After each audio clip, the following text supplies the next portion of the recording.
पश्चिम नागपूरचे लोकप्रिय आमदार विकासभाऊ ठाकरे यांच्या शुभ हस्ते आणि 25 लाख रुपयांच्या खर्चात उभारलेल्या श्री हनुमान मंदिर समाज भवनाचं भव्य लोकार्पण आज पार पडलं। हे मंदिर खूप जुनं आहे, पण आता नवीन आधुनिक आणि भव्य स्वरूपात उभारण्यात आले। प्रभाग क्रमांक 12 पश्चिम नागपूर अंतर्गत दाभा परिसरातील हे समाज भवन आता स्थानिक नागरिकांसाठी धार्मिक, सांस्कृतिक आणि सामाजिक कार्यक्रमांसाठी एक उत्तम व्यासपीठ ठरणार आहे।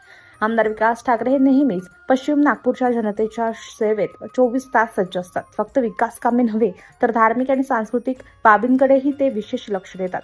या समाज भवनाच्या बांधकामामुळे दाभा परिसरातील नागरिकांमध्ये प्रचंड उत्साहाचं वातावरण आहे। उद्घाटन सोहळ्यात दाभा जुनी वस्ती आणि प्रभाग 12च्या शेकडो नागरिकांनी मोठ्या प्रमाणात हजेरी लावली।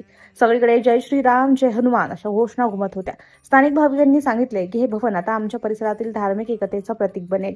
आमदार विकास ठाकरे यांनी या सोहळ्यात भाविकांना संबोधित करताना म्हटलंय की जनतेची सेवा आणि धार्मिक सांस्कृतिक जतन हे आमचं मुख्य ध्येय आहे। हे समाज भवन सर्वांसाठी खुलं असेल आणि इकडे नियमित कार्यक्रम राबवले जातील। चला तर बघूया काय म्हणालेत आमदार विकासभाऊ ठाकरे।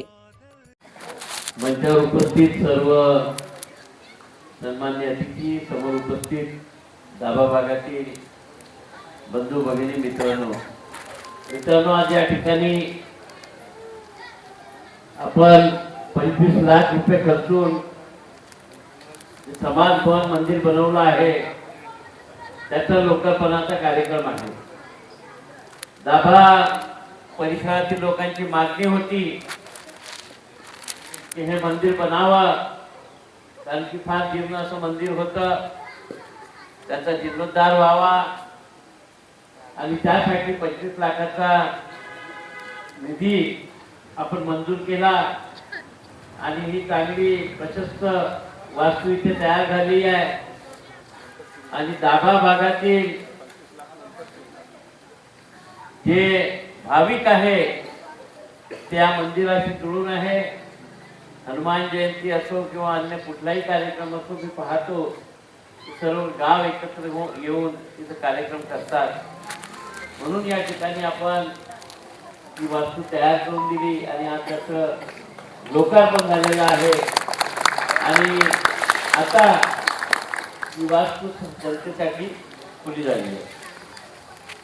मित्रांनो, आपल्या आशीर्वादानं दोनदा या भागातून मी आमदार म्हणून निवडून आलो आणि या भागातील जी महत्वाची कामं आहे ती करण्याचा मानस धरूनच मी समोर होतो। आपल्याला माहित असेल की दाभा भागामध्ये 6 वर्षा पहिले काय स्थिती होती आणि आजच्या स्थितीत काय परिस्थिती आहे।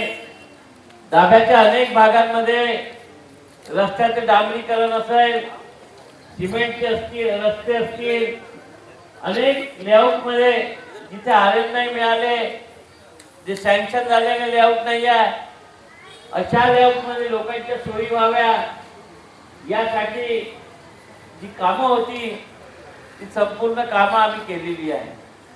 आणि हे करत असताना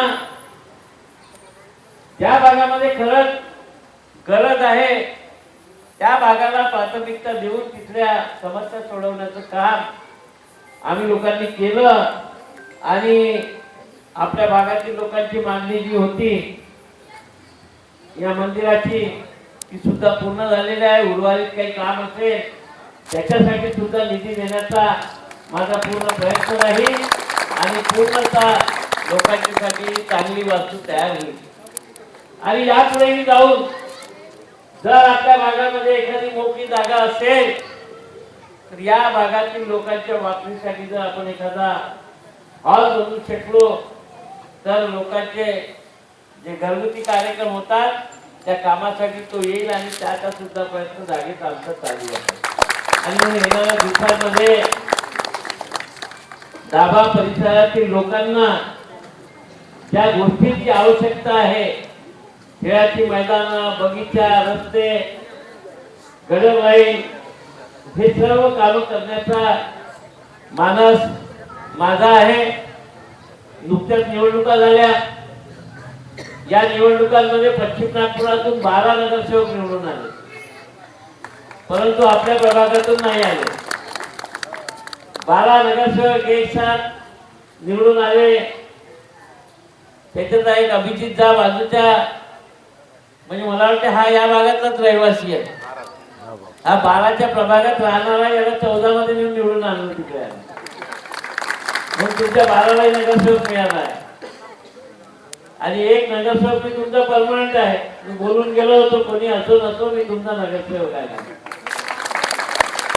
आणि या दाभा आणि प्रभाग 12ची जबाबदारी ही माझी आहे. आणि आमदार जरी असलो तर तुमच्या नगरसेवकापेक्षा जास्ती काम करण्याची कॅपॅसिटी माझी आहे. पूर्ण महानगरपालिका मला माहिती आहे. महापौर होतो, विरोधी पक्षनेता होतो, 15 वर्ष त्या महानगरपालिकेमध्ये गेले. या तुमच्या कॉर्पोरेटरना जो विषय समजत नसेल, कुठून काय करायचं, तिथून जाऊन काम करण्याची क्षमता माझी आहे. आणि ते या प्रभागासाठी मी करून दाखवतो. आपण पाहतो नगरसेवक अनेक बनतात. प्रत्येक महानगरपालिकेमध्ये 80% नवीन चेहरे जातात. एखाद्याला विषय समजला, काम करता आला, तर मग तो पक्ष टिकून जातो. ज्याला समजत नाही, इच्छाच नसलं, तर मग इकडे जाईल तिकडे जाईल असं करतो. आणि म्हणून मला असं वाटतं की जनतेला काम दिसते. आम्ही सातत्यानं महानगरपालिकेत 3 वेळा होतो.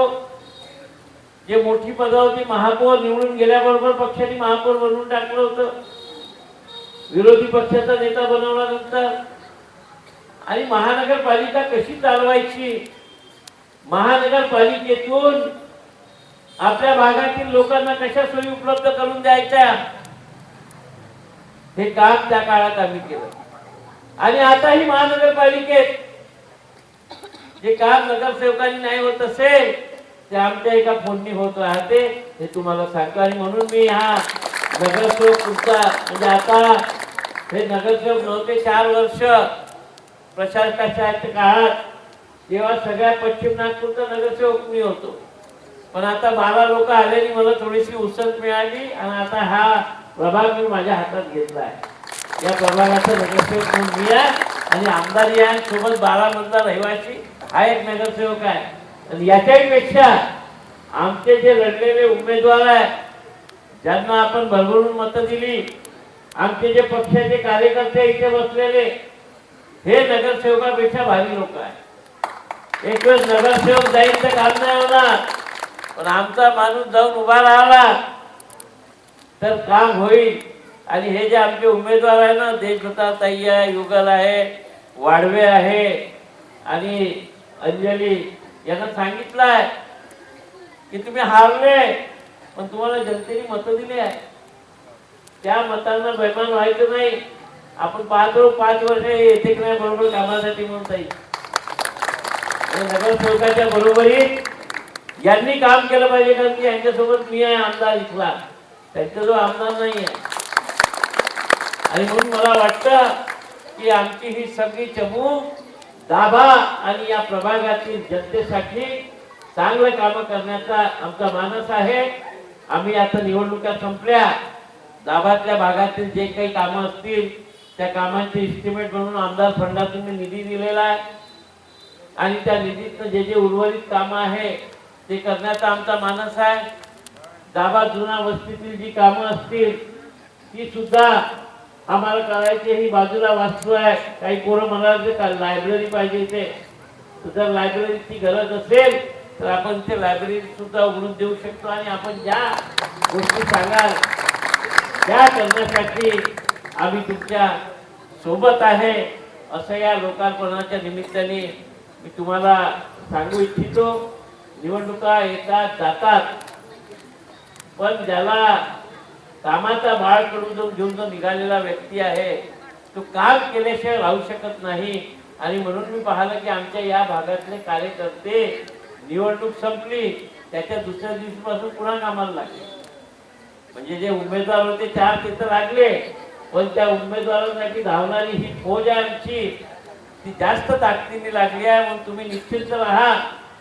या भागात आम्ही इतके डेव्हलपमेंटचे काम करू की या भागात येणाऱ्या 4-5 वर्षात कुठलंही काम आम्ही शिल्लक ठेवणार नाही. आणि सोबतच या भागातील जनतेचे जे प्रश्न आहेत, जर एखाद्या वेळेस कोणाला कुठे अन्याय होत असेल, एखाद्याचं काम कुठे थांबत असेल, तर त्यासाठी ही सगळी आमची टीम तुमच्या पाठीशी उभी आहे.